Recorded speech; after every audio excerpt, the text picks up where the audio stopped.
Counselors from best of the schools, like Miss Achal Sinha is from Delhi Public School Ranchi, Mr. Ajay Taide is from the famous the Doon School Dehradun. We have Miss Ayushi Soral. We have got Madam Aruna Ahlawat from GD Goenka School.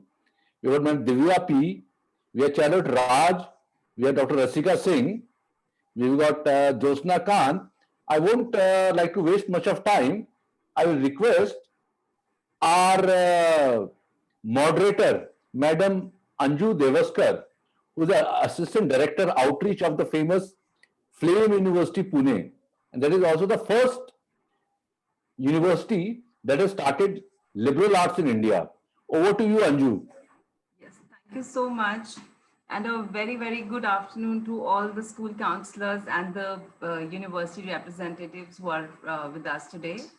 So, while we understand that school counseling is very, very important, but unfortunately, there are millions and millions of schools in India which do not offer a counselor.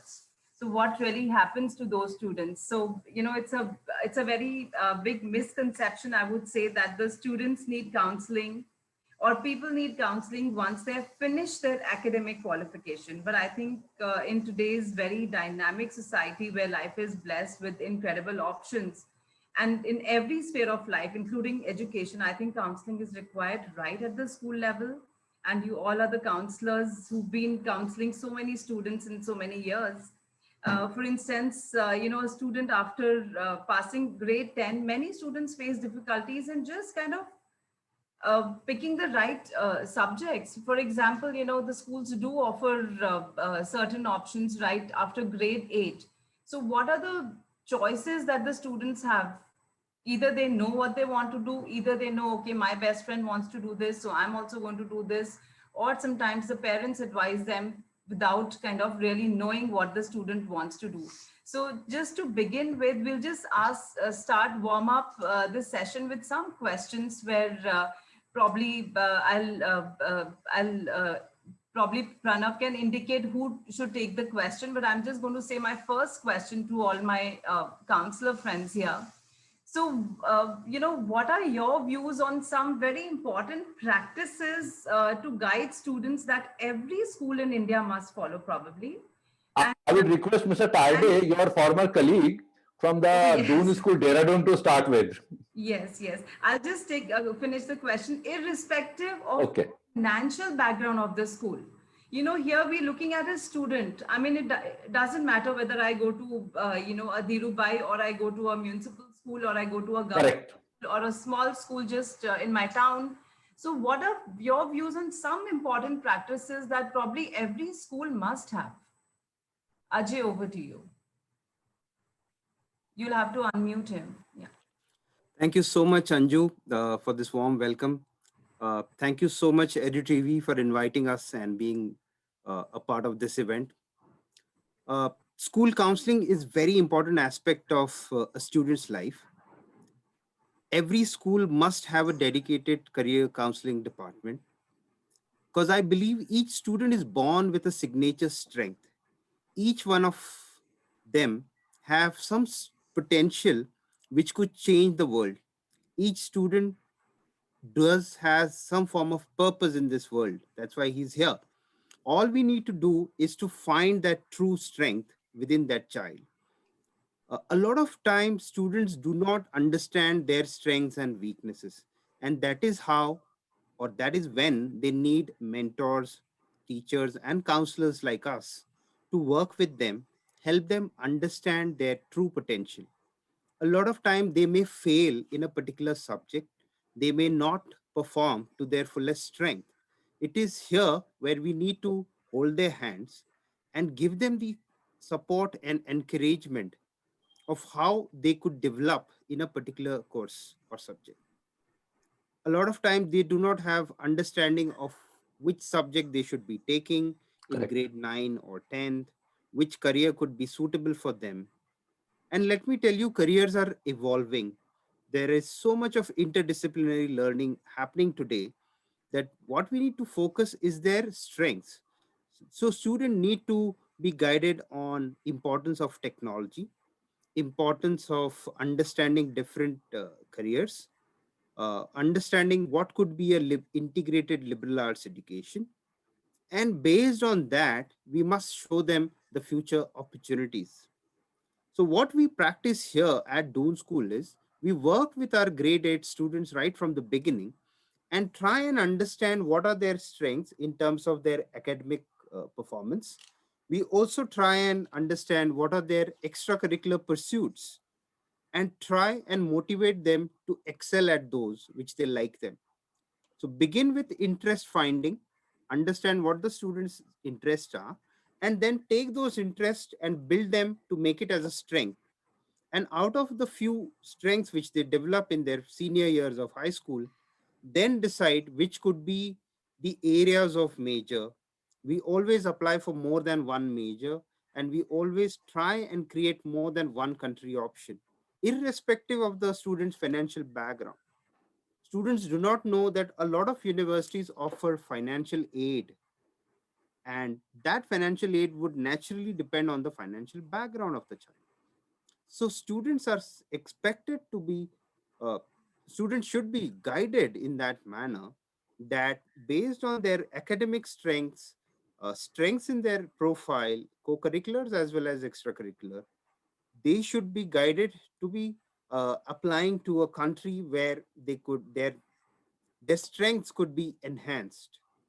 And that is how we try and apply to India as well as abroad universities. And based on the financial offerings, we then decide, help our children to decide which country and which university could be best suited for them. These Thank are you some of the so much. basics which we do at Doon School. Thank Thank you. you so much. Thanks, Ajay. Anybody else who would want to please add up? You can just unmute yourself. Yes, ma'am, I'm Yes. Tilottama from Ranchi. Yes, Miss Sen, please. The thing is, in cities like Ranchi, the avenues are very less. So, I mean, most of the children, especially I would say in Eastern India, I don't know how somehow parents they insist that the children should go only either for medical or engineering. So they kind of have a mindset, I guess. So in that case, what is to be done? I mean, in that case, I think parents also need to be counseled that why not try the other options which are available. So how can we help them, ma'am? Absolutely. And also, I think, in smaller places, the school management must know the importance of the whole counseling, because it's not fair that only handful of them have the guidance and the other resources because they can afford itself. I think career counseling, it's a huge career, which I think people should be, taking this forward. So, Miss Megha Jain, we could get your views as well, please. Okay, thank you for giving me this opportunity. So, as what Ajay sir and Tilottama ma'am just mentioned, that schools, I represent a higher education institution by name of Arch College of Design. So, in my understanding, when a student comes from school to a higher education, they are now more clearer. So it is not anymore when the students were confused that what course should they go for, what stream they should choose. But I think in past couple of years, because I'm being interacting with students from good 14 years, so I have seen there is a drastic and a dramatic shift, I would say, because at the formative level itself, schools are doing that kind of work where students have a better understanding on career choices available, and they are not only looking for these conventional programs, so they are looking for the non-conventional educational courses as well. And even like when we conduct a screening process, we are not interested in understanding what skills does a student have. The more important is to understand who you are as an individual and what is your attitude and aptitude towards career and towards life. So this is what even schools are doing. And about parents, as you also said, ma'am, it is very important that school management should also understand the importance of it, and then only parents can be educated, because they might too need a lot of career counseling sessions, making them aware ki, these are regular degrees, they are UGC approved, because there's a lot of questions, are these approved courses, is this recognized by government, so which counselors have to deal at regular basis. So yes, this is Absolutely. very Thank you, important. Megha. Thank you so much. I would want Kamlesh to answer this question. Now, he's obviously representing University, Rishihood University. So, I have a question. How do you fill the gap for those students who've never received counseling when they come to the university? I mean, I've just done my 12th in maybe commerce subjects. I'm a good student, but I still may not be sure what I want to do. So how does a university look at such students who are still not yet, I mean, they're doing well, but they don't know what they want to do. So how does a university kind of fills in that gap, or must fill in that gap?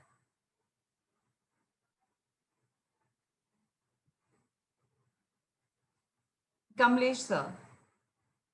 I don't know whether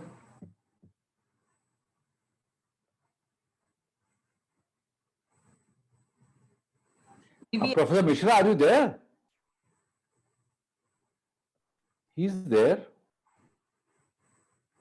maybe we could pass it to another. Yeah. Please.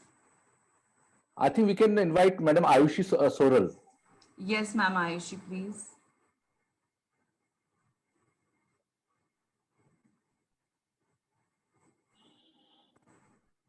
You'll have to unmute yourself. I think let us start with Mr. Mani Kubba. He's an expert in higher education, abroad Yes, education, Mr. Mani. scholarships. Yeah, hi. See, one point I would like to make is like, there has been a trend of dummy schools now. A lot of parents send their kids to dummy schools.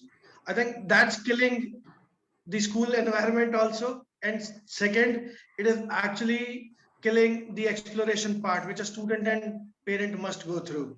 So parents counseling is more important than student counseling when you talk about grade 8, 9, 10. Sending kids to dummy schools so that they can prepare for IIT, JEE, NEET, etc. kind of examination. I think you are wasting 3 to 4 years of student life completely. And when we talk about the school counseling thing, any school should be a platform to make students explore everything. Okay, flexibility in subject selection. CBSE has been very, very flexible and versatile. I work with a lot of IB students. There's a lot of flexibility in that. Cambridge board, there's a lot of flexibility in that. In CBSE, a lot of flexibility is provided by the board. But if you look at schools, you cannot have that kind of flexibility. You cannot have at any point of time, because rostering is difficult, aligning teachers for particulars. Can a student take physics and accounts in a same school? No, I don't think so. At any CBSE school, it is still possible. So first of all, we have to become flexible. Then once we are flexible, then we will give chance to students to think flexibly. So any versatile system would need a flexible education system, and then the guidance of students would happen ultimately. Students are really, actually, they are not aware. I've met with students from almost every top school to Kendriya Vidyalaya, students, everyone. Even in schools where the counseling has been, where a lot of career counseling companies are employed and everything is there, they do their psychometric testing, give them a psychometric report. Still, students would actually be clueless about what they want. It's a continuous and comprehensive process. Don't just do one psychometric test and put them in front of a counselor and give a 6 to 8 page report and tell them, okay, this is how your future has to go. Very wrong. Means I have personally counseled 10,000 students and parents one by one on one. So I'm telling from my experience. Yes, Thank you so much for the introductory remarks. Thank Thank you. Vani, what are your views on this?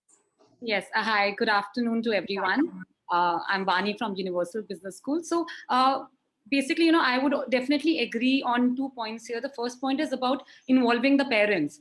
In fact, this is one of the reasons that if in case I talk about the admission process at UBS, we do a 360-degree feedback, wherein we do take an aptitude test, which is our internal entrance test. Then we take a personal interview, and then there is a mandatory parent interaction round, just to understand the aspirations of the parent, just to understand the nature of the student, and even to realize that what exactly the student wants. Because a lot of times we receive so many applications wherein because of their friends they have applied, or their counselor have told that's the reason they're applying, but they really does not even know the curriculum, the degree, and what they can expect out of the 3 years or 4 years of their tenure. So we have made a mandatory rule wherein it's a 360-degree evaluation which we take, wherein the parent, we don't release the results until and unless we don't speak to the parents, or sometimes the local guardian who's taking care of it, to really understand what really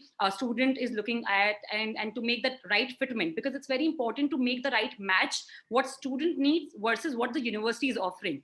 Because today we are in this world wherein there are so many universities offering so many programs. So it is actually a lot of excess of information for the schools as well, and for the students as well.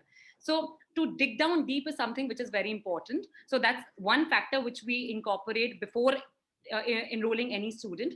And the second interesting thing which we do for our students who join from day one is that we have something called SAVVY model, which is called self-awareness validation model, in which from day one, we make sure that we bring out the experiential learning factor very much in place, because we follow UK curriculum, and we all know that UK education, there is a difference between Indian education and the UK curriculum and the UK education, and they believe a lot in practical learning. So from day one, we have various models on self-assessments.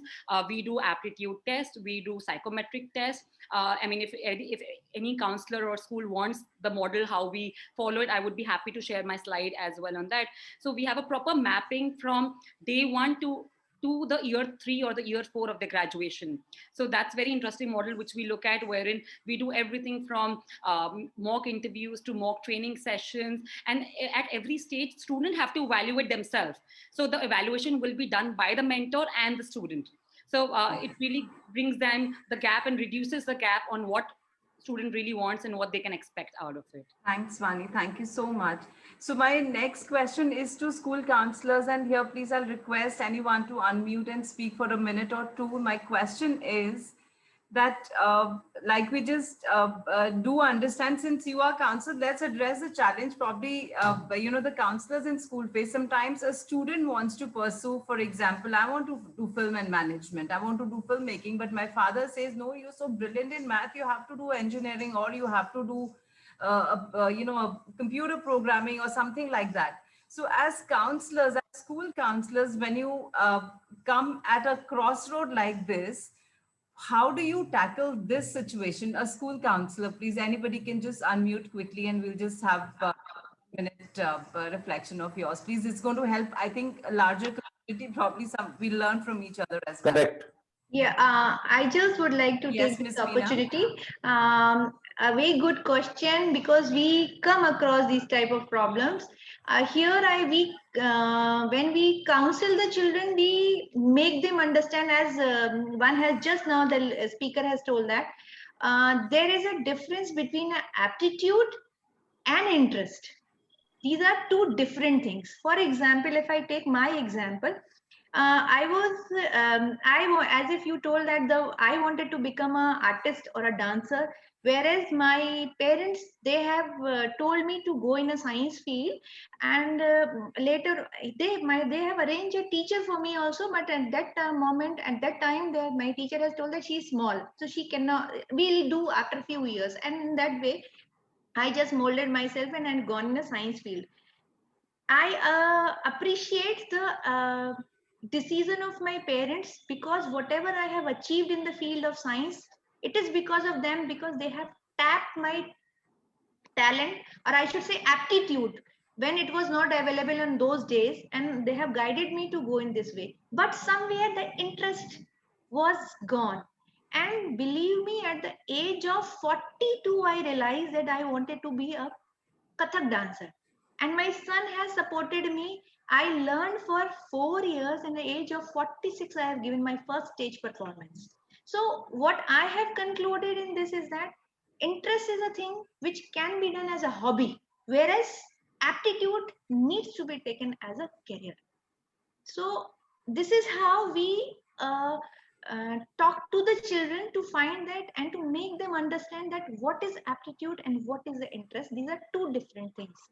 Thank you. So Nirupama, I see you smiling. Would you like to add upon, please? So here we're actually looking at what challenges you're actually facing when you find this, different interest in the two parties. You are the one both of them are coming to.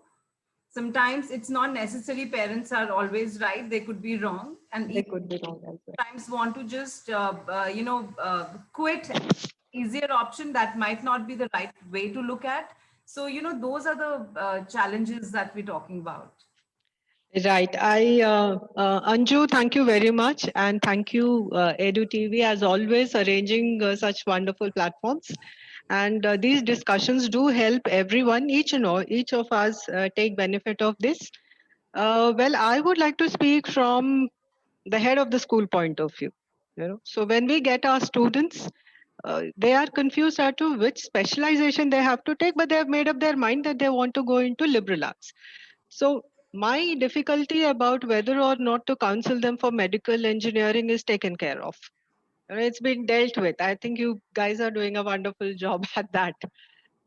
When it comes to liberal arts and specializations, or I would say they come to liberal arts because they definitely do not like medical and engineering. Neither they are interested in biology nor they are interested in mathematics. So let's go by the Indian way of defining engineering and medical, right? Or the medical sciences. If I'm good at biology, I can draw good sketches. You are good at biology, so please go for medical sciences. If you're good at math, you can do 2 into 2 well, so you are fit to be an engineer. Now, my basic question is this how we calibrate our students? Is this how you calibrate their aptitude? We have all the psychometric tests and, we've been experimenting on our students. So I think it's time that we look at it from a different perspective. Instead of putting them on an experiment table, let us simply have a heart to heart chat with them. If they can open out to you, if they can speak what they want to do exactly, today that profession may not exist, but tomorrow you may have that, something different. So I think it is about the skill sets or the skills that they have innately and the ones that can be provided at the higher education institutes is what makes a man successful. And So, also, I think yeah, someone just mentioned there's so much of information. I may perceive a piece, what I read, as yes, which truly inspires me, but I may not know the nitty gritty of those things. exactly. So that sort of a clarity and to educate, I think, parents and students together is a good way to go. And also, ma'am, there's no right way, right? I mean, today you, like somebody said, you may have started your career as an engineer, but now, hey, you know what? I'm a You very will end up being a I DJ for want to all open we a boutique. I care. want to open a Yeah. fashion store now. Yes. Okay. And this example is live from my house. So this is what I'm giving you. So these things do happen. So there's no right way. You don't have to stop. You have to keep evolving, Exactly. just that know who you are. And I think that's the key role of the counselors, to be able to tell them once they make Yes. that, okay, if this is what you want to do, why don't we, this is the next step, and take things one step at a time, probably. Yeah, this is the time we spend with our students at ADYPU. When they come, Absolutely. parents also come to us. So it's a nice coffee time that we have, and then over the chat we come to understand. Okay, this is the line the student would probably might want to go about. And then there is enough time because the first years are usually the foundation years, so there's enough time for student to go through the experience and then decide for themselves. Then understand what their own potentials are. Ajay, you Sometimes they wanted might to add actually something? fail realizing what their Yes, ma'am. potentials are. Yes, thank you so much. Thank Ajay, you, Anju. I think Veena wanted to join. Veena Mishra. Okay. I think she wanted to add something. Yes, sir. Yes. Yes. Acha, you raise your hand. Hello. I didn't get you, sir. What do you want? You raise your hand, I suppose. Not exactly what No, ma'am no. has said. Yeah. No problem, no problem. No, sir. I raised So- before my answers. Oh, I didn't. Yeah, you didn't Yeah, put the never hand mind. down, I guess that's. Sorry. So yeah, I mean, these were few things that the counselors are always kind of challenged to kind of rightly address the students. Ajay, you want to add something? You can unmute yourself, please. Thank you, Anju. The thing is, 85% of the jobs which are going to be created 10 years down the line are not existing today.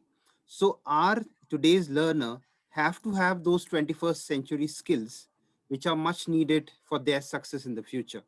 And that's why here at Doon School, we try and try and work with the students to develop those 21st century skills so that they are job ready, they are future ready. The first and very foremost is the persuasive communication skills. A student must be able to communicate effectively, both verbally as well as written communication. The student must be able to think creatively and critically to solve a problem which might not have a solution today but might arise tomorrow. So creative thinking and critical thinking is something very important for today's learner. Next would be the ability to adapt and evolve according to the situation. We might be interested in something today and that might change tomorrow. Let me tell you, 75% of the students who go to US universities change their major after first year. And that is why we believe giving them a practical exposure at this stage, maybe in grade 11, if a parent thinks my child is good for engineering, but the child thinks I'm good for film and television, I would rather advise him to pursue two internships, one in an engineering or manufacturing firm, other in a film production house. And this is where the child could uh, go understand himself, explore himself, and see his compatibility. Because a lot of times during these internships, you get to know whether you are ready for this field, whether you have the perseverance and patience to work at such a lengthy or stretched hours, and you have the required aptitude and desire. This is And so not repent internships are later. very helpful for us to understand whether the student is going to be going to do good in this field or not. But let me tell you, no career choice is wrong, no decision is wrong, as long as one accepting and then relying on his decision. Thank you so much. Thank you. Thank you so much. So I have my next question to Ms. Sheila Mahapatra, and the question is that how important is it for the grade 8 student when they make the first choices? That is the first choice which the school offers at grade 8, where you might drop a language. You may drop your mathematics today and pick up something else, and there are different boards offering different sort of subjects. So on what parameters do you offer? And my question, where is it coming from, ma'am, is because, in university, we get these candidates who probably just dropped some very important basic subjects in grade 8, 9, or maybe 10 sometimes because they were not good at it. Whereas university is looking at that they should have taken a basic course. We're not looking at the marks there. We're just seeing that, hey, you know what, you've taken your maybe mathematics in your 10th or 12th or something. So how do you, what's your call on this? How should these kids be advised in after grade 8? Yeah, good afternoon, all the esteemed members on the forum.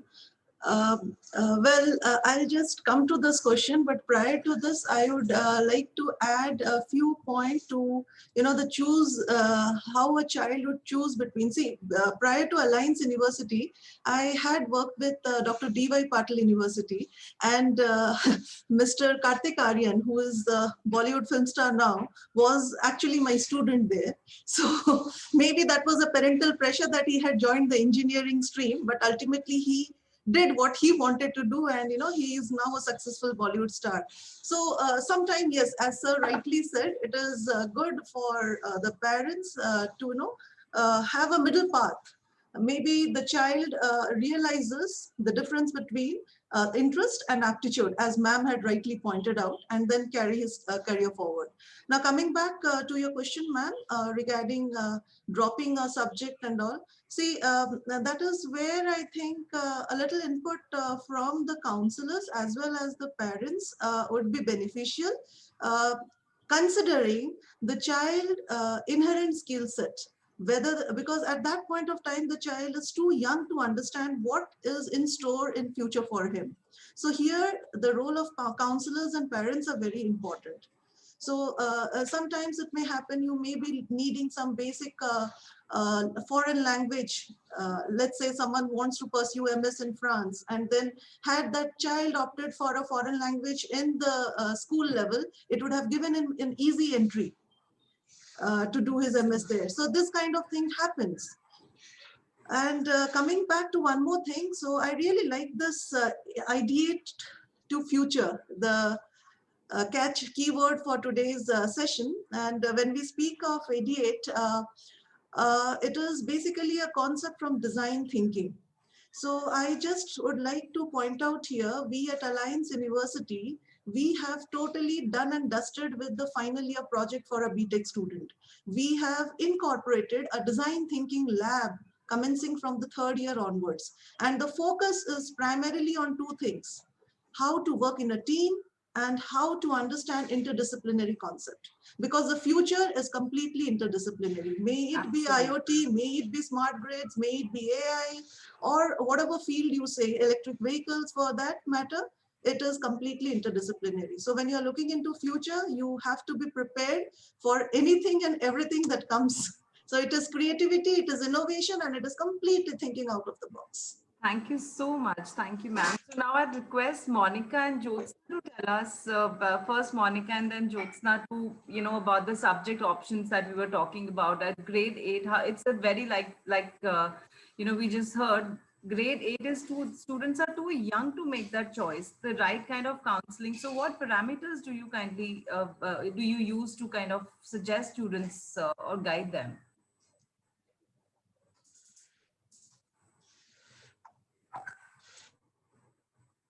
You'll have to unmute yourself, Monica.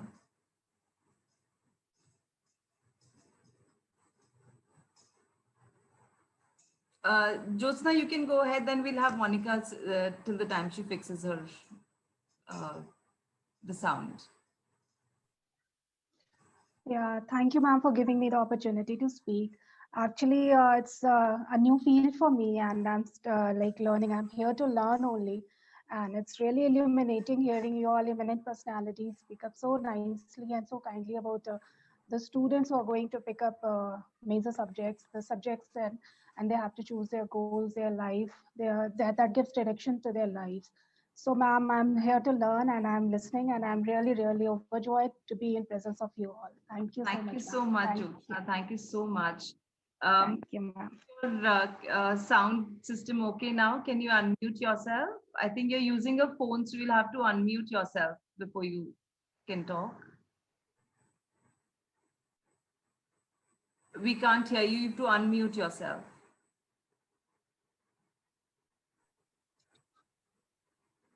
Hello, good evening. Hi. I think it's afternoon only. Good afternoon. This is my first meeting ever with such great counselors, and I'm an ordinary normal teacher.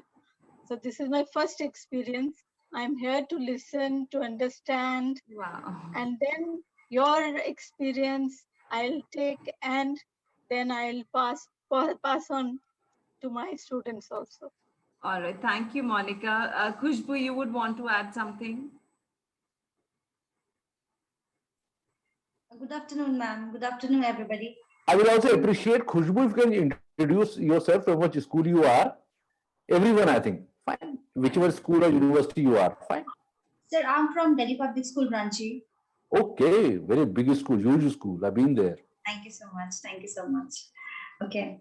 Ma'am, thank you so much for the opportunity. I mean, ma'am, if you will ask me about how will I, if I'm not wrong, the question was how will I counsel the students, right? In grade 8 to kind of on what parameters would you guide them to kind of what subjects must they leave at this young, I mean, grade 8 is a very, very young age. Students, I'm sure they may not know exactly what subjects may have importance, because when we, like I said, we face this challenge a lot of times. Students, when they come to university, they want to, students who didn't have mathematics after their high schools, they've done majors in applied mathematics, because see the gap here clearly. You can see why did a student drop out in school and has picked up that subject in college. So on what parameters do you really guide students in school to kind of drop or subjects when they've given choices? Ma'am, actually, being a teacher of standard 1, I mean, like, I only judge students on the basis of their gestures. I'm like, I can understand seeing them only by their facial expressions, by their gestures. They don't have to be verbal most of the time. By seeing them, I understand the child is cheerful or not. If I say something, the child makes face, annoyed, happy, smiling, I get to know the child is happy, and like the technique which I'm using for them to be, the information to be delivered is like one by one, and like they are getting all those things which I'm willing to give them. So I understand by that. If I see the child is little puzzled, then I try myself to change the technique which I'm using. I change it depending upon the crowd of the students, and I get to know after a couple of months that yes, this child understand this way, that child understand that way. So I keep on changing my techniques, and I understand if there is a little, some children are not liking some subjects. So I try my level best to use teaching aids to make it interesting. And these are very wonderful weapons for us. I mean, we are highly blessed that we have PPTs, we have videos, and we have lots of things nowadays to use. And then the classroom can be very, very, very interesting. And I am doing such things, and I'm seriously, I can see the change in students. This is what Thank you so much, Khushbu. Thank you so much. So any school counselor who would like to add here, because I can't make out whether you're a counselor. Achal is there. Achal is there. Yes, Achal. Achal, please answer. Hello. Good afternoon, everybody. I'm Achal Sinha. I'm also from Delhi Public School, Ranchi. Now, one point that I would like to make here is that there are quite a few of us from our school who are participating today in this session, and that's because we have special teacher counselors for all the classes. So Ms. Khushbu, who just spoke some time back, she is taking care of class 1 counseling. So we're all here right from class 1 to class 12. Yeah, so that's just to give it a little bit of a perspective to everyone that we are all here. And the other thing that I would like, most of us are not professional counselors. We are teachers, but then we are taking up counseling very seriously in our school. And we take up counseling at all levels. That is professional counseling, social, emotional counseling, all of that. And as you must be aware, we have a very big school. Our strength is 5,000 plus. In our +2 grades, we have about 1,500 students or maybe more. I'm not really sure of the exact number. Now, as Tilottama ma'am also pointed out in the very beginning, that here at DPS Ranchi, we basically have students who are aspiring to go in for engineering and medicine. And we are very lucky to have very bright, very young, vibrant, I'll not call them children, they are adolescents. They are quite clear with what they actually want in life. They're very driven. So that way, we're quite blessed to have them.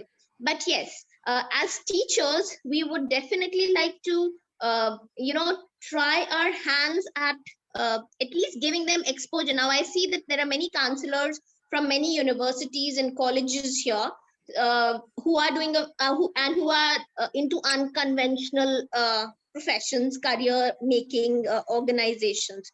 So it's good to be listening to everyone, and I would also request, in case it's possible, I would like to extend an invite to everybody to try and have some sessions with our students to kind of inform them, give them some more career options. Because though we are all looking forward to cracking our engineering and medical entrances, but then yes, there is a lot of life apart from the very conventional careers. And if people could, actually collaborate with us and have such sessions, we would be very grateful. Thank you so much, Aanchal. Thank you.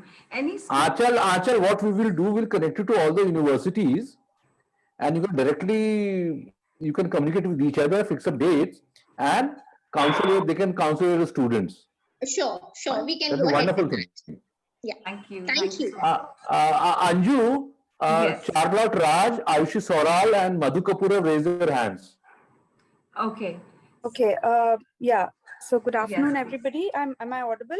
Yeah, very much. Okay. So Yeah. I'm Charlotte Raj, and I'm from the Hyderabad Public School, Begum. Oh, wonderful. Yeah. Charlotte, can you open your video? Actually, there's something wrong with my No problem, no problem, no cameras. problem. That's the reason. Otherwise, I would have loved to, No problem, keep ma'am, the no video problem. on. All right. So, see, I've been into school counseling for quite some time, and I represent the ICSE school. So, ICSE has this option of dropping out, as Anju had said, a few subjects in the 9th and 10th. But over the years of what I have seen and experienced is that children who actually dropped out, the science or math subjects in 9th and 10th have actually kind of regretted, because when it came to, okay, even in 11th, you can take up humanities or you can take up a commerce stream, but they suddenly decide that they want, they have this aptitude to do a B in architecture. So then there they are at a loss of math and science. And also, if they want to take up humanities stream, something like psychology or geography, that also requires certain amount of, I think, the analytical skills which is found in the math subjects. And even in economics, you have statistics and you have the graphs and all that need to be done. So it is advisable that when we counsel parents and children, that they try their level best not to drop out these maths and science subjects. Like, again, coming back, I teach psychology as well for the 11th and 12th. So a lot of students, when I talk about certain biological things that, are connected with, the psychology part of it, they're unable to relate to it because they haven't taken up the whole subject of biology. Or so that is one thing. So, and now I think most of the syllabuses, at least the CBSE, the government syllabus, the state syllabus, the ICSE, they have all kind of, I would say, reduced their syllabus in such a manner where it is very student friendly.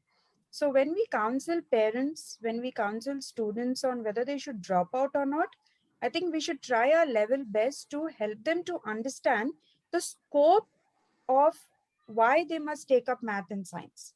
So I think if those things are made very clearly, it's put very clearly in front of them, and look, let them take a look at it in a very positive manner. I think somewhere, we can help such students who don't regret later on that I should have taken up math, I should have taken up science later on. See, as many of you all said, in India, math and science means it is only, attached to engineering or medical, as if there's nothing else we can do with math and science.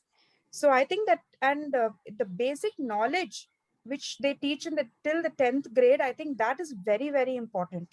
So we should encourage parents and students to take up math and science, but as we always do as counselors, we can only advise, suggest, and guide them. So, but it is good that we give them the option, or we tell them the options of what can be done. And also, I would like to add to a question that was asked, quite some time back, with regard to how do we deal with this thing of, or this aspect or this issue with, parents are giving one particular, choice, and then the students don't want to do, what the parents are saying. I think one way which worked out in my school, or when I have taken up counseling with such cases, is make both the parent and the child tell what is it that, they are expecting Like the parent is having some expectation from the child, and the child has their own expectations as well.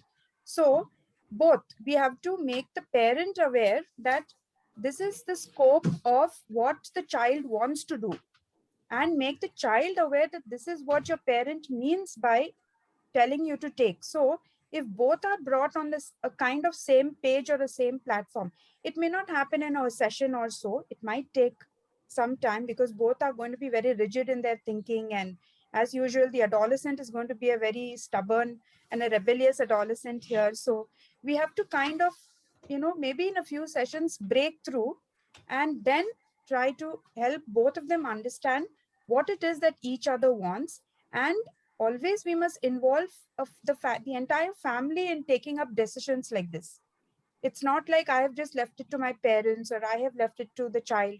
That is where at some point they start becoming, okay, let me do what I want.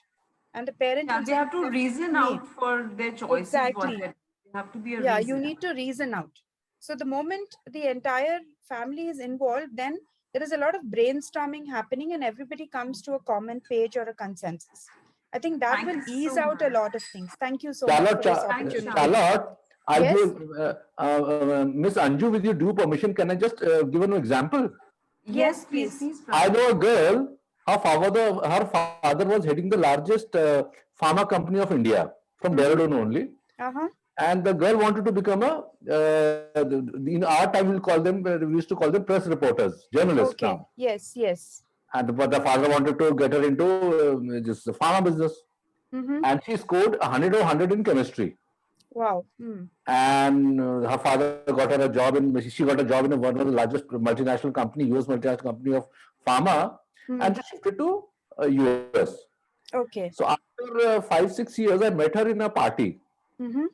Which pharma company you're working? But no, after my father wanted to get to pharma, I went to pharma company. Now I'm working with CNN as a journalist.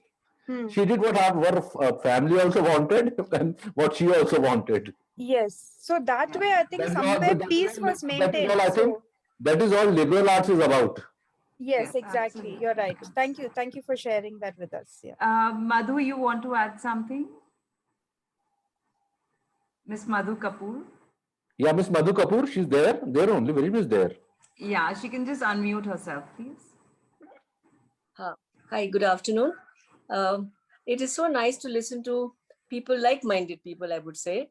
And I'm working with St. Thomas's School, New Delhi, and I have been in the field of counseling for a number of years. And I can actually relate to whatever each participant is saying. The youngest participant has one point of view and the senior ones have another point of view. So I can actually relate to all. But one thing which I just want to highlight is that over the years, what I have noticed, initially it was only parents coming in with their specific expectations, which the children were following. And how and when this gradual shift has happened, and it has happened so beautifully, now the parents have taken the back seat. It is the children's expectations, which the parents say are more important in making a career choice. So this is a very good shift, which I have observed over the years. Secondly, one thing which I recommend a lot to all my students, in fact, we start talking about it from class 8 onwards. If you're interested in anything, any career, any job, the first and the foremost thing you need to do is please find a person within your social circle and who has that job, and find out how your day is. What is reality your job check? Absolutely. Yes. Amazing. Sometimes students get so carried away with maybe a title or a designation. So just helping them understand this is much more useful than only. I'm not underestimating the second part, but this is a very essential thing. And in fact, this starts from class 8 onwards, that you start talking of different professions which are there and what you need to be in that field. So that is how we have been operating in the school. And there are success stories and there are failures also, but then the process continues. Yes. Thank you so much, Madhu. Here, I would just like to quickly just add here an example where this I've spoken, these sessions to with one of our very senior counselors. Ajay knows her as well. Somebody who just wanted to do medicines for years, okay? When she actually was advised to do an internship and you actually you stayed in the hospital and you saw the blood and you saw this, she knew definitely this was not what she wanted to do for rest of her life. Nonetheless, she continued to study those sciences and subject, and there are other, you can study same subjects and not become a doctor and do research, there's so many career opportunities. So I think that becomes very critical, and that's why I think all the counselors, like Ajay also mentioned, grade 10, after grade 10, one internship or a summer school, after 11th an internship or a summer school, just to know the industry and the university where you would want to further your education. So I think then there's very little work left to advise because they've started exploring. I think that's a very, very important thing for us to guide as educators. And I would like Miss Ayushi Sural to, just add on something that we've missed, please, ma'am. Thanks a lot, ma'am, for giving me this opportunity. I was trying since so long, but I don't know what happened to Sorry, this I network. couldn't see the raised No, hands. no, ma'am, no, that's not. Actually, I heard you. Ayushi, can you I heard you. introduce yourself? Okay, sir, my name is Ayushi, and I'm working as a counselor, cum psychology teacher at Jaipuria Vidyalaya, Jaipur, Rajasthan. Okay. Madam Jayashree's school. Okay, great. Yes, sir. So, okay, let's get back to whatever we were talking. So, ma'am, I raised my hand on the topic you asked regarding the class 8 subject dropping. So, I would like to state one main point which I think already has been mentioned, but I just want to ponder upon the topic is the major thing which I feel is that students choose subject on the basis of their scores they are getting. For example, as I have been associated with CBSE school only, so I don't know about the other streams and other schools. So what I have seen is that this language has been chosen in the 9th and 10th standards, and usually it's been a foreign language or a subject dropping of the language only. So what students do is that whatever the subject they are scoring less, they would drop it for sure. According to them, that is of no use for them. But whenever the students come to me, I just put them into the scenario that okay, you are putting down the subject, you feel that you are not it's not your cup of tea, but is it the other subject is easier for you? How could you judge the parameter that how it is easy for you, because you have not even attempted that? Just because you are scoring less in this, how could you judge that it won't be useful for your life, for your the whole life? Life is really long. So being a counselor, I just provide them the opportunities, the options, the doors, but I don't just let them explore. What I do is just let them explore by themselves what they really want, because ultimately it's their life, it's their decisions to be. And because we are being a counselor, we are just helping hands, we are not the one who are just supposed to force them to do something. So I just do that. And one more thing, I agree with Miss Kapoor, whatever Miss Kapoor has mentioned, that putting them into the stream, the real stream, will give you the chance, will give you that a taste of the medicine, that what they really want to pursue. But I'm really sorry, and I'm really afraid that I disagree with whatever a little point Miss Raj has mentioned regarding that. She has given the example of the psychology, and being a psychology student and a psychology faculty, I can tell you one thing that yeah, it's difficult for a non-science background student to study psychology, because we have the biological basis of behavior and everything, the neurotransmitter, everything is related into the psychology, that is related into the biology part. But there are cases that the students who couldn't take up psychology into their 11th and 12th, but have done wonders in their undergrads and masters, and are being the exceptional or the phenomenal cases we have into the field of research. They don't have that science well knowledge, but still they are doing so good. So I really don't get on that point that if you want to pursue some subject, you have to be have some knowledge of the related areas. You can always start with a new, you can always start with a fresh, because there's always a first time for everything. So that's all I could add upon. Thank you. Thank you so much for your views. Thank you so much. I'd like to invite Rahul to please, give us some views on, the counseling thing that we're discussing today. Rahul, over to you. Thank you So very Rahul much. Bhatia. Thank Yes, you, Rahul Anju. Bhatia. Hi, everyone. See, I have been in an area which is an overlap between education, both at K-12 as well as higher education. And I've seen in points that a child faces in terms of looking at his careers. To all our qualified counselors might also agree that many a times what happens is that aspirations definitely are defined either through you or through parents or through anybody. But ultimately, the child still isn't able to pursue the liked or the career that he wanted to pursue for the simple reason that affordability became a big problem for him. So I move around in that zone. So the affordability of a program definitely is also a part of something which is has to be inculcated in your counseling because it doesn't make a difference to a child if he cannot pursue it because his father couldn't afford.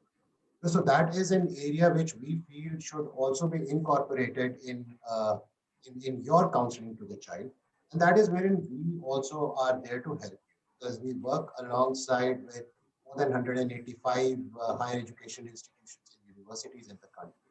With a simple thought process that we want to make sure that the child pursues his liked career. And how do we do that? One, of course, the way is that we will look at working with counselors, career counselors, and all who are always helping us in identifying those children looking at certain careers. And we, with the partner institutions, are able to help them find those fundings, whether it is funding through means, whether it is funding for based on your scores, based on any other aspect that is there available with the universities.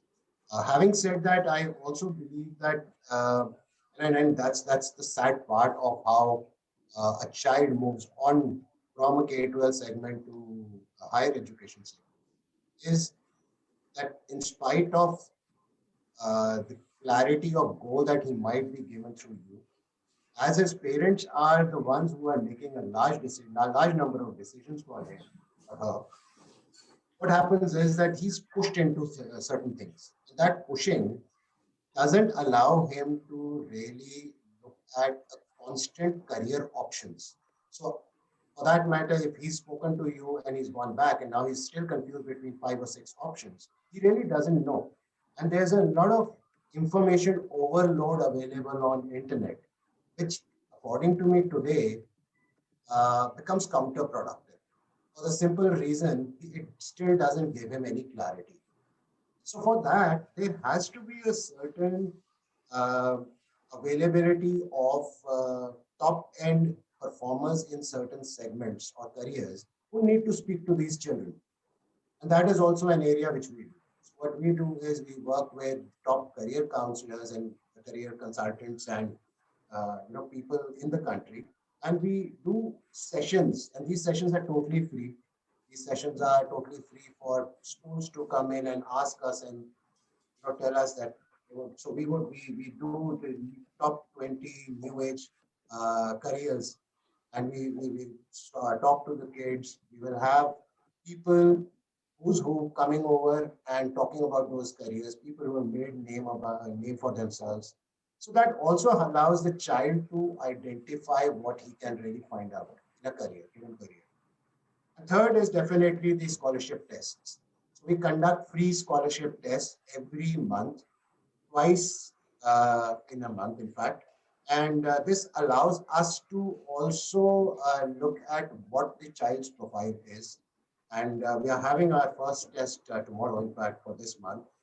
We already have a registration of 9,000 kids. So that is how popular this entire thing has become. And so I would request Pranav if this information can also go in for the next set of tests that are happening. If that can be shared with all the counselors, Mr. Bhatia will share your coordinates to them and their email IDs to you. You can send keep them in your mailing list.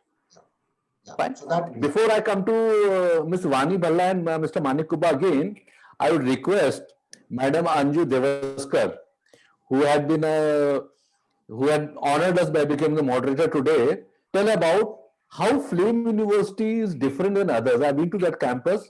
That day on a rainy day, it's a beautiful place. Yes, Anju, can you just enlighten us? Yes, thank you so much, Pranav. Thank you everyone also for being so patient.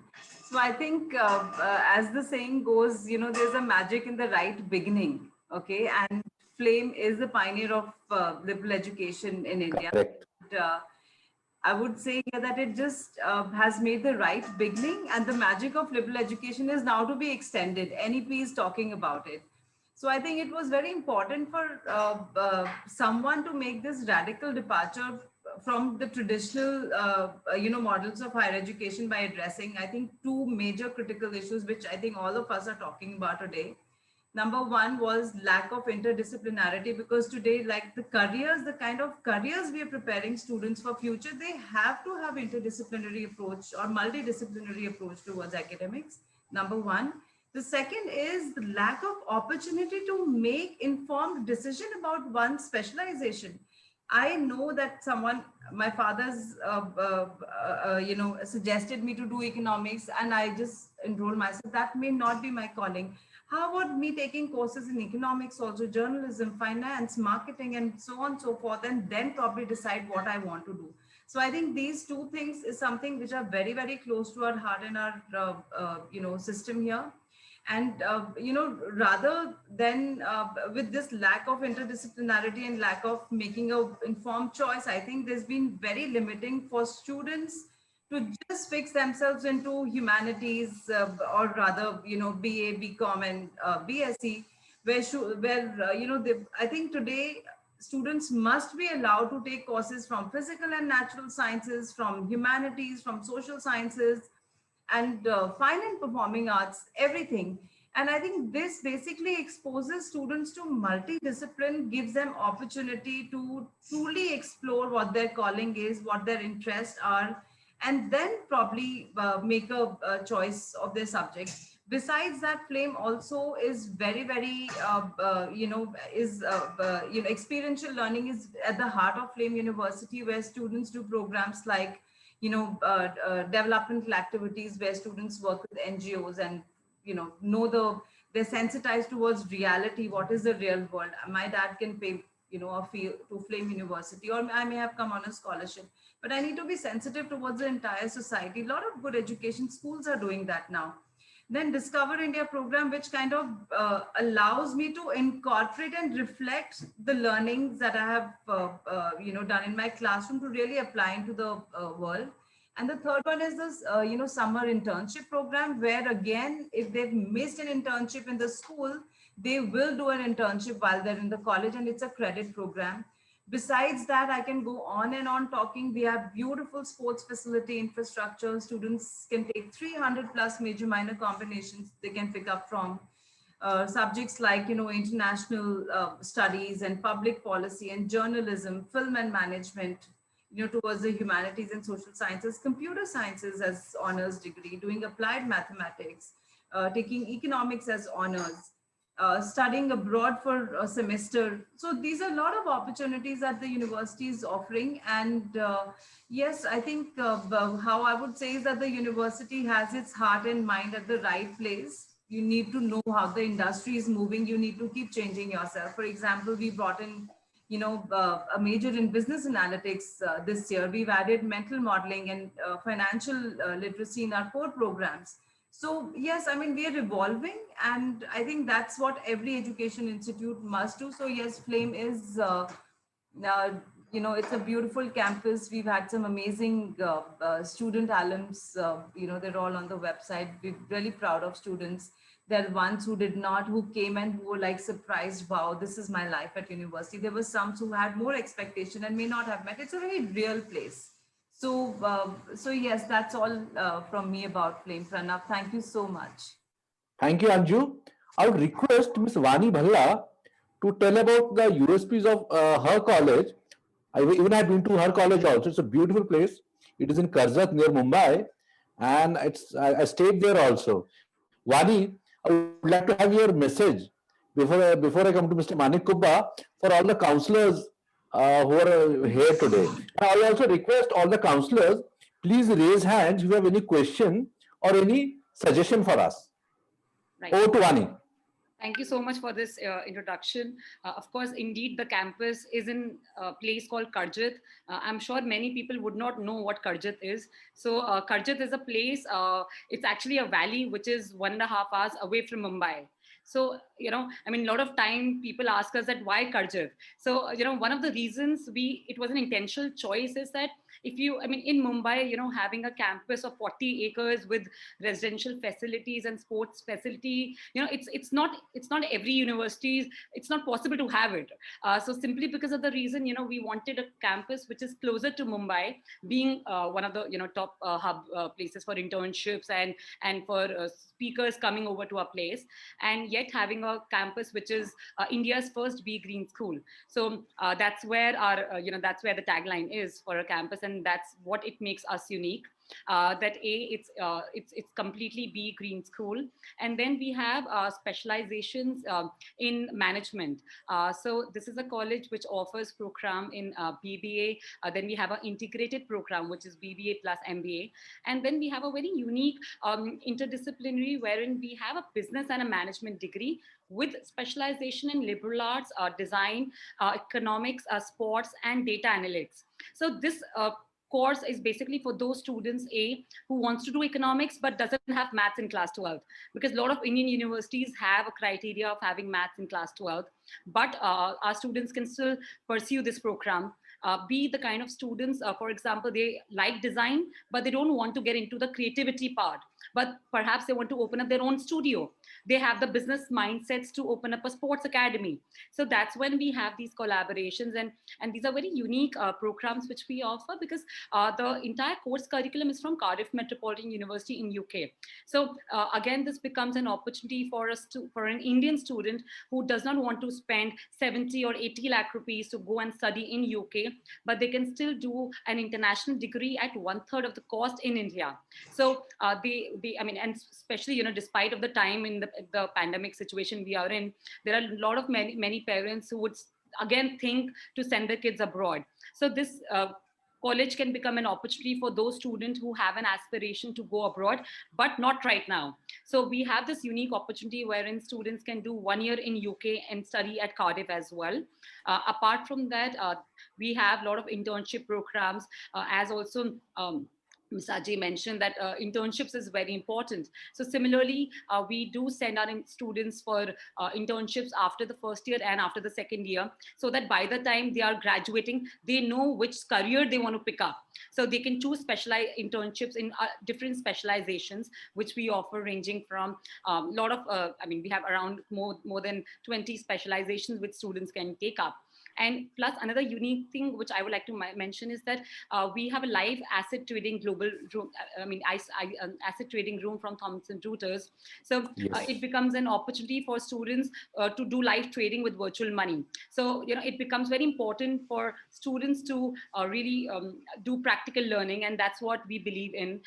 We have 80% experiential learning, and we agree that it's more on the skill development, because as also we heard in the session that what the jobs which are today may not exist after 10 years. So it's very important to build up the skills, because if you have the right skill set, then you can do wonder in any field you get into.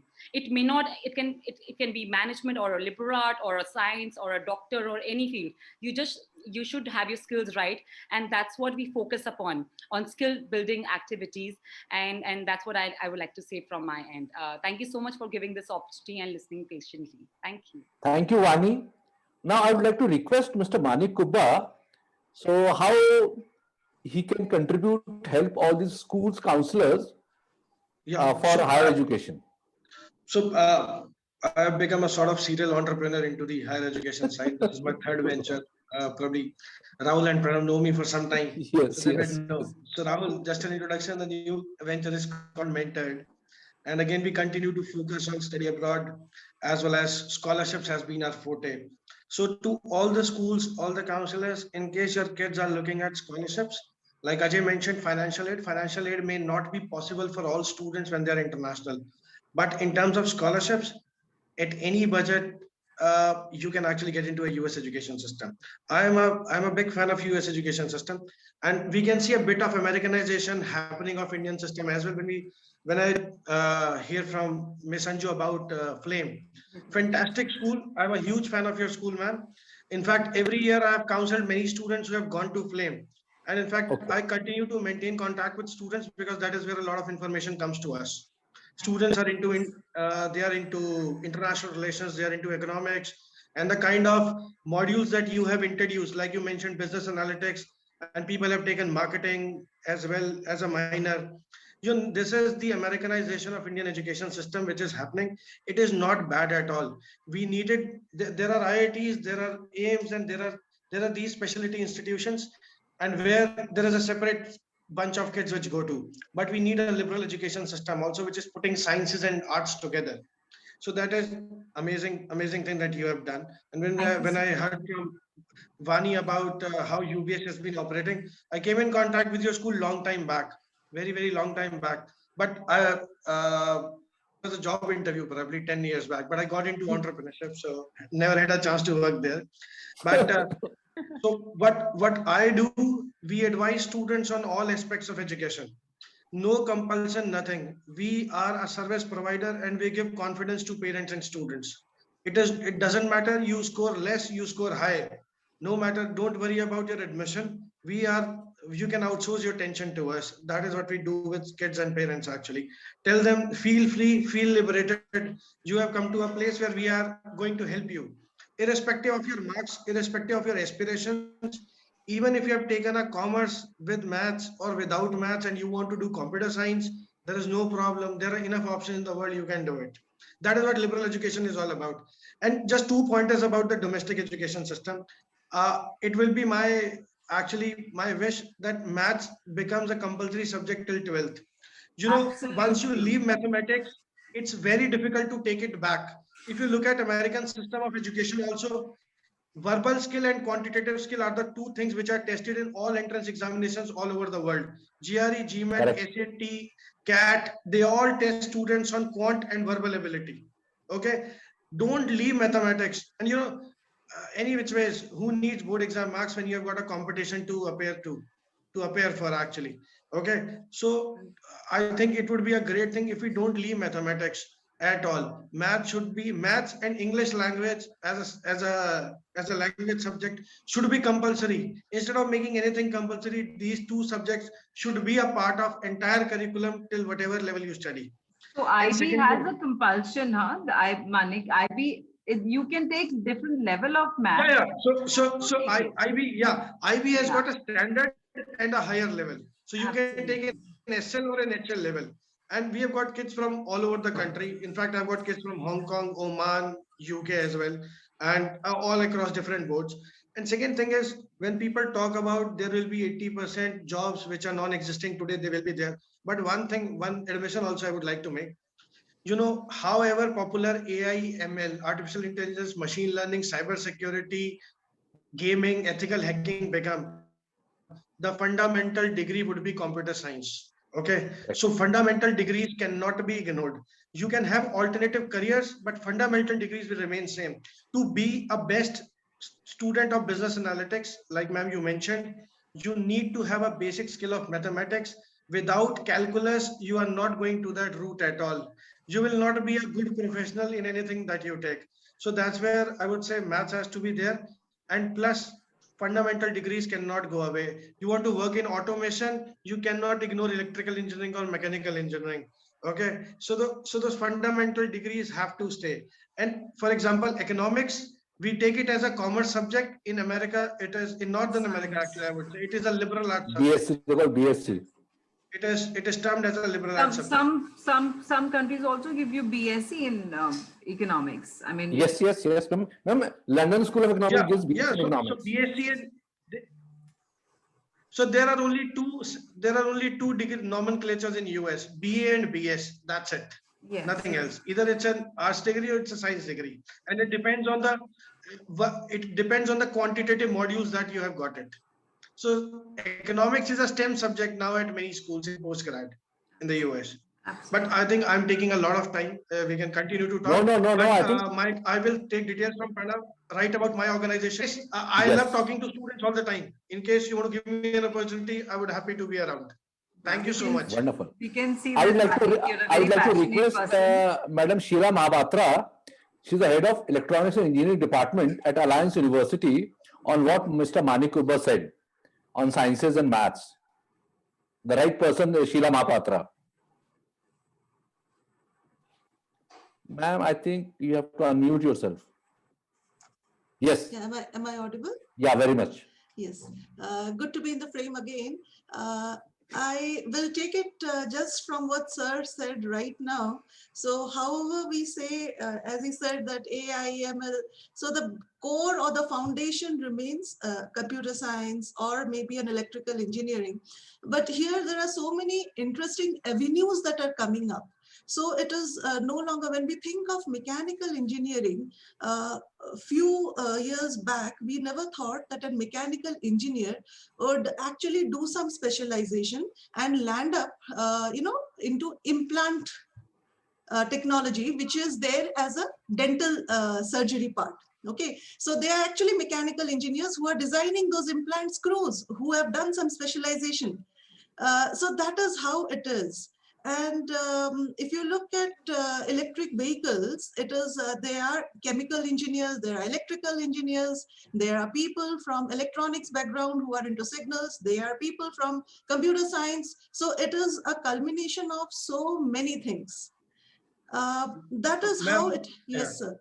Ma'am, I'm a mechanical engineer, just to brief you. Yes, great, sir. And mechanical and electrical make a good combination. Yeah, and when you talk about Manik, same here. you are talking about dental implantology. My master's project, when I submitted my thesis, that was use of rapid prototyping technology into surgery and medicine. So there's a lot of fitment which happens. So that is one aspect. Then we have a lot of field like signal processing engineers who are going into biomedical instrumentation side. So the avenues, what I'm trying to say is the avenues are numerous. You only have to trend your path and see where your interest area lies. Thank you. Wonderful. Can I request Madam Nirupama Prakash from ADY Patil University to give her message to the our like reputed counselors of best of the schools? Nirupama, are you there? I think I can go to Miss Megha Jain. Miss Jain, can we have your message for the counselors? They have got a wonderful institution in Jaipur on design. Yes, Megha ji, over to you. Thank you so much. Thank you so much. So, this has been a very interesting conversation, and just adding to it and then introducing about the institution. As even Ajay sir mentioned about how critical thinking and scientific thinking is becoming important, and that was we were talking about discussing engineering subjects.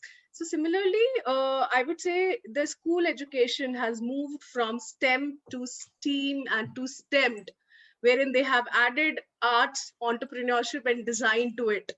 So that is the whole shift which the system has seen. And this is from where we came in. As an institution, the idea here is to build the design ability in the students. It is just not being designers, but the ability to think as a designer is what it is more important.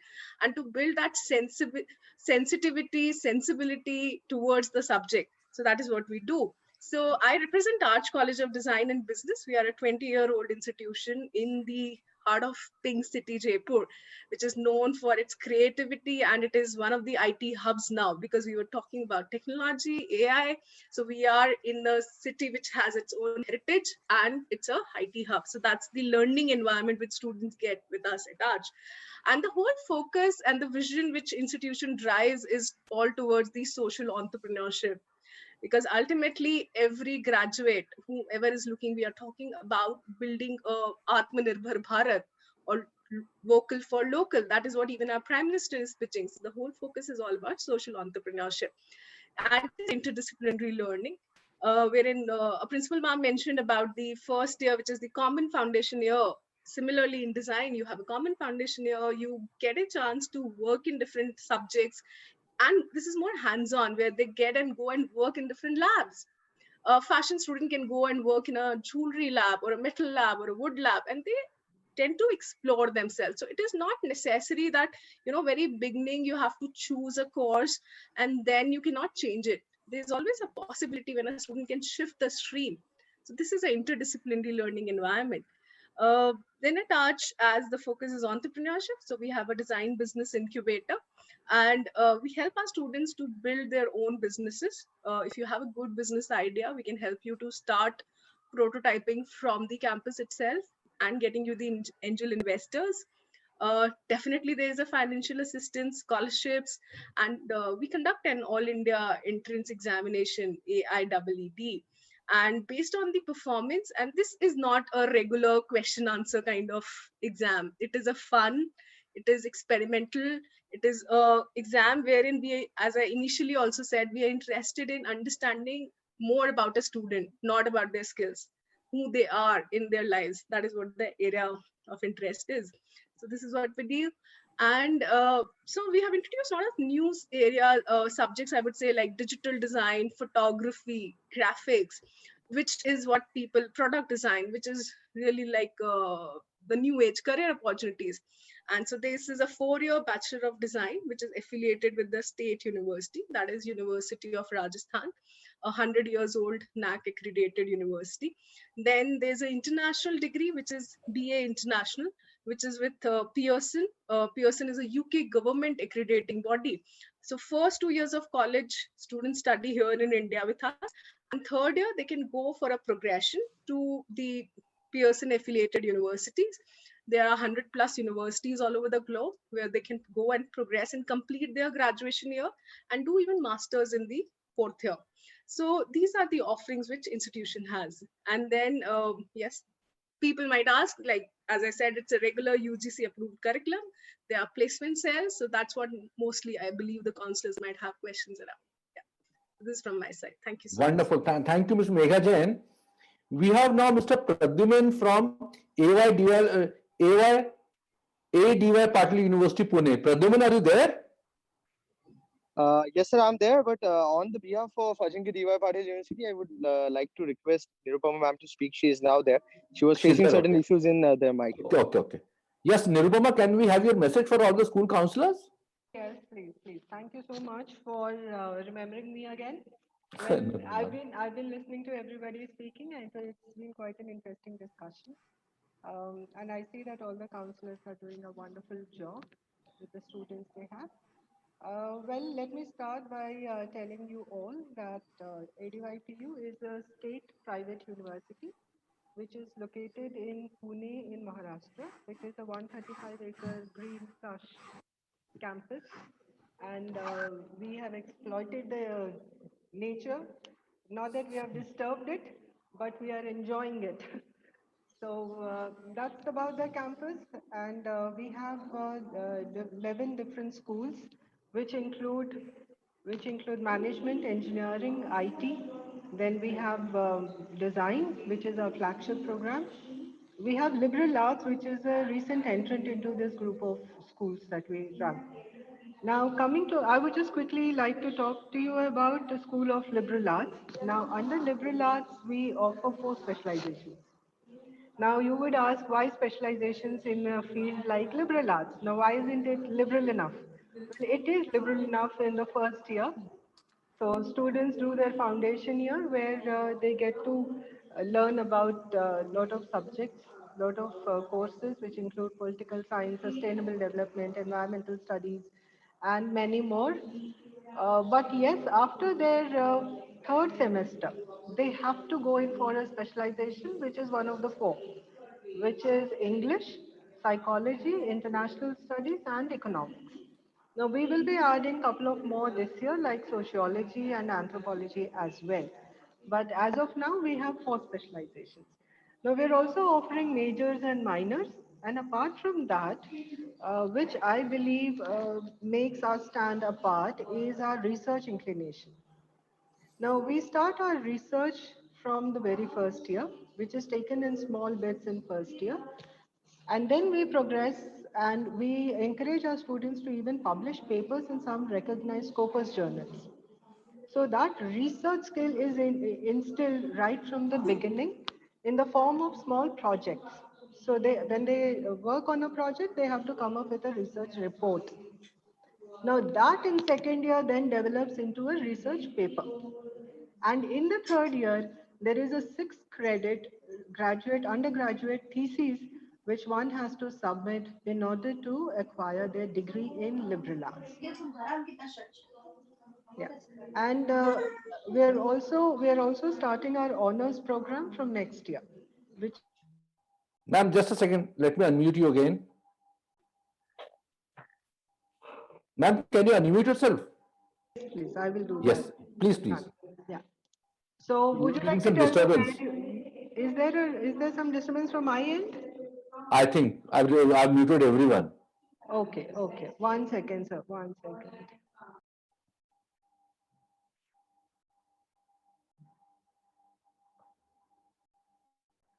Yeah, Nirupama. Yeah.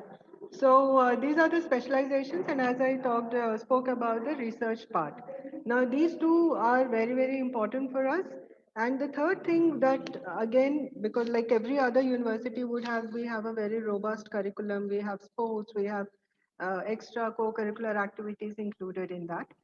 But another thing which differentiates us is our global immersion program. Now we have global partnerships with many universities in UK and the US and Japan and Korea.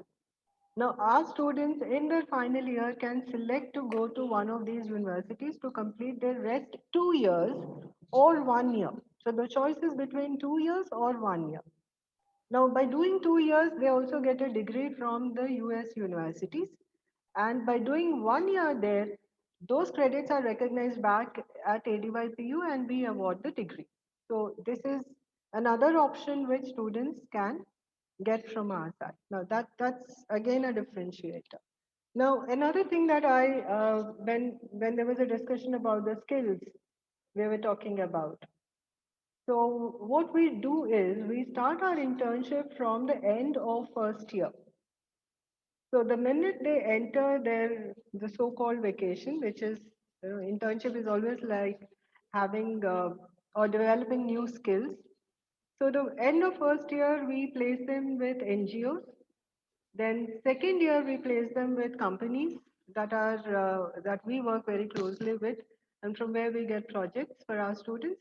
And the final semester, we also offer them placements with in their own specializations.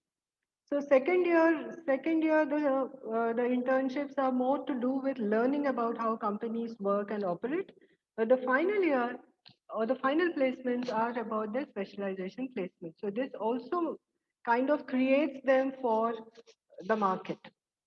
You know, that's another thing. Now, this also gives them knowledge about how to become entrepreneurs.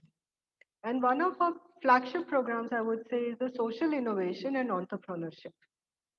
So gone are the days when we had to look for work. Now we want to train our students to start their own enterprise, become entrepreneurs, bring that social change that they always had wanted to do. We always hope for something, and doing that it needs a lot of courage. And I guess these are the skills that ADYPU gives. And talk of our infrastructure, it is very popular. Everybody knows we have robust infrastructure. So I wouldn't speak much on those lines, but yes, academically, they are equally strong. And that's the point I want to make here today. Well, if any of the counselors have any other questions, I would be really happy to take them up. Thank you so much, Madam Nirupama Prakash from ADY Patil University, Pune. Thank you. And if anyone has got any questions, they can ask right away, or else we'll share the coordinates of all the university partners and our partners with of the counselors and universities. So you can send, I'll make sure that the data reaches to you today only. Fine. so that things are hot and we can communicate with each other fast. Yes, yes. I'd like to thank Madam Anju Devaskar from Flame University. I'd like to thank Mr. Ajay Taide from the prestigious the Dooney School. Mr. Ajay, that is my hometown also. I'd like to thank Madam Vani Bhalla from UBS Karza, Ms. Nirupama Prakash, Mr. Manik Kubba, Ms. Megha Jain, Mr. Rahul Bhatia, Mrs. Khushbu, Ms. Madhu Kapoor, Monica Ahuja. One more thing, you'll receive a certificate by tomorrow, the participant certificates of your contribution today. Ms. Deepika Kaushik, Pradyuman Thakre, Madam Tilotma Sen, Achal Sinha, Charlo Raj from Hyderabad Public School, Ms. Swagata Roy from DPS Ranchi, Madam Sheetal Diwan, Ms. Tanu Gera from Daman School, Delhi, Ms. Sweta Singh, Namrata S, Divya P, Mehak Tandon, Sania Naran, Neha Sharma, Parni, Ripa Kakkar, Meenal Samawar, Mohammad Masoom, Ruli Bora, Sanjeev Sinha ji is the principal of IPS School, Dehradun. Ms. Parni again, I think, thank you everyone, and we will be in touch with each other, all of us, and we will try to build it up from here. Thanks everyone. Namaste. Thank you so much. Thank you so much. Thank you, sir. everyone. Thank you Well, very it was really interesting today. Thank you. Thank you. Thank you so much. Thank you so much. Very encouraging, Thank you very all. Thank knowledgeable you. session. Thank Okay, you. thank you. Thank Thank you. you. Immensely informative. Thanks whole lot. Thank you. Thank you. Thank you.